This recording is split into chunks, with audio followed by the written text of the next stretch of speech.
নির্বাচন শুরু হতে বাকি মাত্র কয়েকটা দিন, আর কয়েকদিনের মধ্যেই লোকসভা নির্বাচন।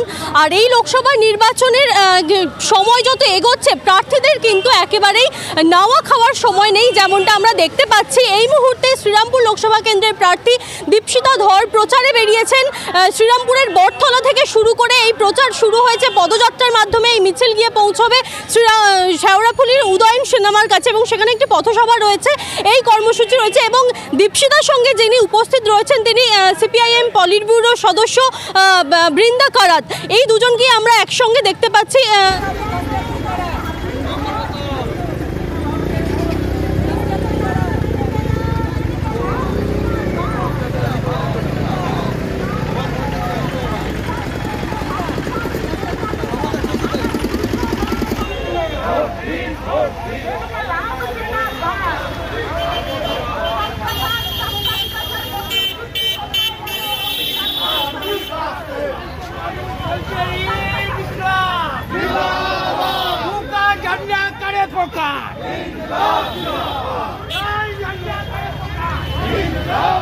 এই মুহূর্তে আমরা দেখতেই পাচ্ছি মিছিল এসে পৌঁছেছে উদয়ন সিনেমার কাছে এবং এখানে একটি পথসভা রয়েছে যেখান থেকে কিন্তু বক্তব্য রাখবেন দীপশিতা ধর এবং বৃন্দা কারাত। তারা এই একাধিক বিষয়ে তারা বক্তব্য রাখবেন এবং একাধিক বিষয়কে ইস্যু করে এই মঞ্চ থেকেই কিন্তু তাদের যে বক্তব্য নির্বাচন সম্পর্কে সেই বক্তব্য তারা পেশ করবেন।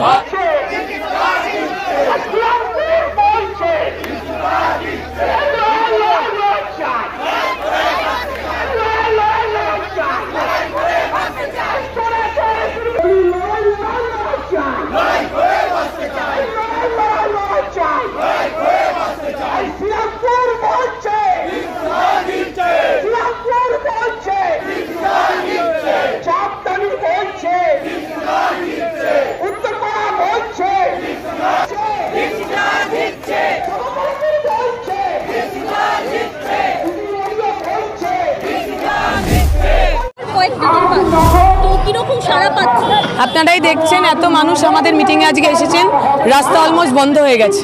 আমরা মানুষের কাছে ক্ষমা প্রার্থী, কিন্তু এটাও তো ঠিক যদি সরকার বদলাতে হয়, যদি যারা অপশাসন করছে তাদের বদলাতে হয়, মানুষকে রাস্তার দখল নিতে হবে। মানুষ রাস্তার দখল নিয়েছে।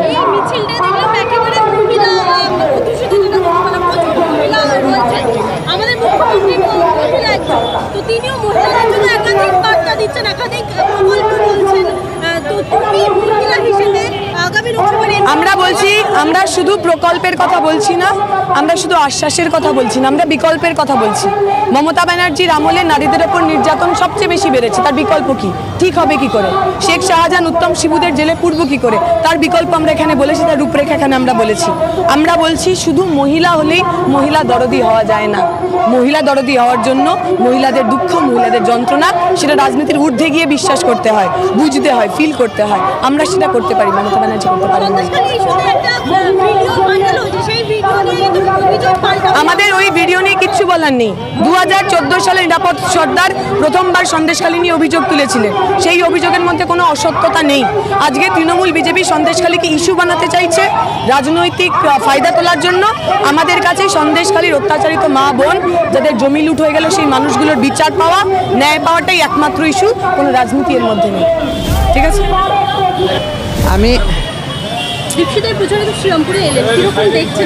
আমি খুবই পজিটিভ একটা রেসপন্স দেখছি।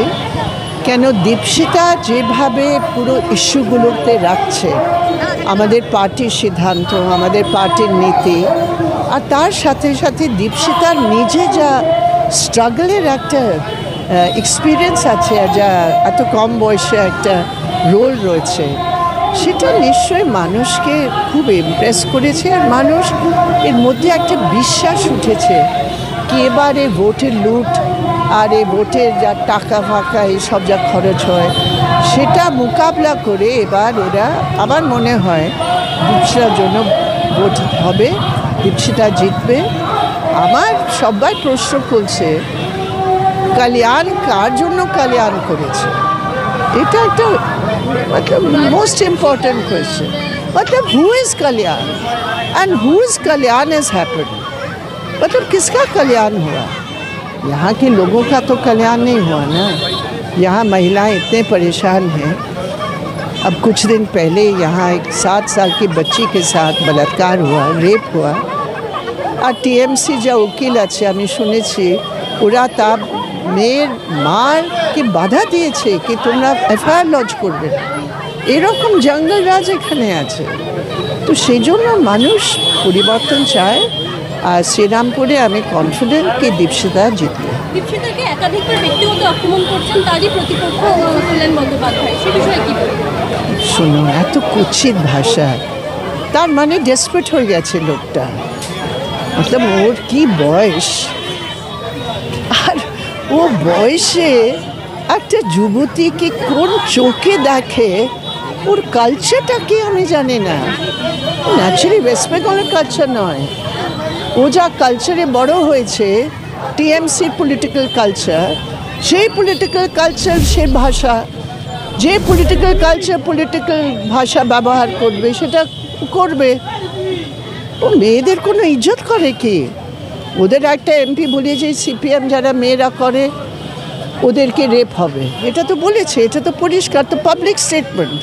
উনি এখন নেই সে এমপি, কিন্তু কালচারটা তো এক। তো দীপশিতার উপর যারা কুৎসিত ভাষা ব্যবহার করে মানুষ সেটা পছন্দ করে না, মানুষ ধিক্কার করে, মানুষ প্রোটেস্ট করে, আর মানুষ বোঝে কি what kind of culture he represent. Same on him, আমি তো বলবো সেম অন হিম। শ্রীরামপুরে বটতলা থেকে শুরু হয়ে একেবারে শেওড়াফুলির উদয়ন সিনেমার একেবারে সামনে এখানে মঞ্চ করা হয়েছিল, এবং যেটা আমরা দেখলাম এতক্ষণ পুরো মিছিল এবং পথসভা শেষে যে ব্যাপারটা উঠে এলো যে এখানে উপস্থিত ছিলেন যে সিপিআইএমের সর্বভারতীয় নেত্রী বৃন্দা কারা, তিনি বললেন যে বিজেপির টায়ার পাঞ্চার হয়ে গিয়েছে গত 3টি দফায় লোকসভা নির্বাচনে, এবং আরও একটা বিষয়কে তিনি একাধিক ইস্যুতে, সন্দেশখালী ইস্যুতে বলুন, সমস্ত রকম ইস্যুতে কিন্তু বিজেপিকে এবং তৃণমূলকে নিশানা করলেন।